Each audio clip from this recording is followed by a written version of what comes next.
Every day I wake up, mentally exhausted, but I push myself out of bed. I jump in the shower to soothe my senses. I make breakfast, prepare my lunch, put on my makeup.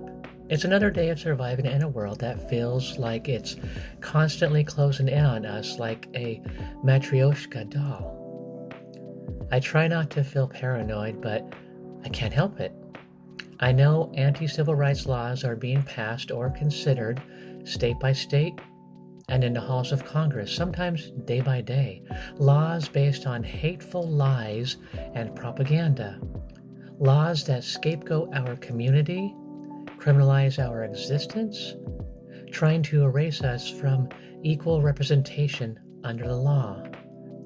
I don't even know how to explain it anymore to people who don't get it, who will never get it, like my biological family.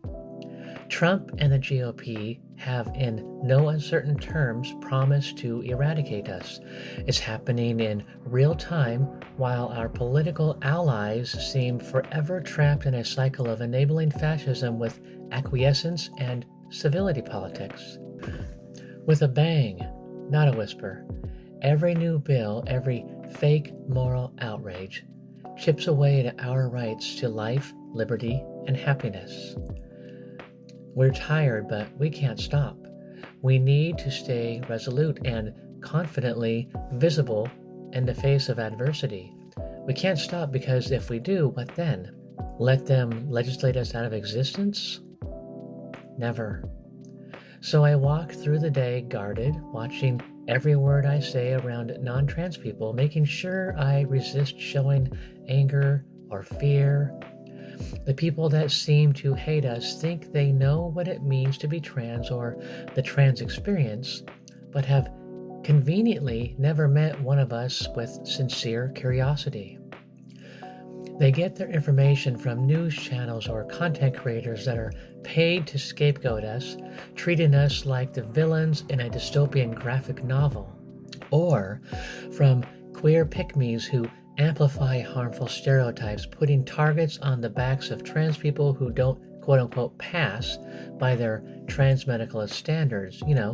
Those who say in a self-deprecating way that being trans is a mental illness, or decry the quote agenda of the modern LGBTQ movement, or gender critical people who claim that our transitions are just a phase, that we're pretending in order to take advantage of others, that we're doing something unnatural, as if we haven't been a part of the human experience since the beginning of human culture. They use our struggles to further their own agendas, to make themselves feel more righteous, weaponizing the white lie of victimization caused by our existence.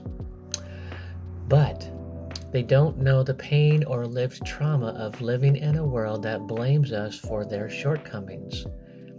There are days I wonder how much longer I can keep going with this. Living in a world that wants to define me as a danger to children, as a threat to society, as someone who should be ashamed of myself. I'm sure there will be comments on this video like, leave our children alone, or I see your Adam's apple, or you should be thrown in the Mariana Trench. I've heard that one before. I don't want to keep being the scapegoat. I just want to be able to thrive, to be myself without feeling like I'm constantly under the microscope, to make it through the day without the fear it will be my last on this earth. But I can't stop being me. I won't. Because if I do, who will stand up for the next person like me? So remember, let your existence turn hatred to stone and wear your difference like a crown.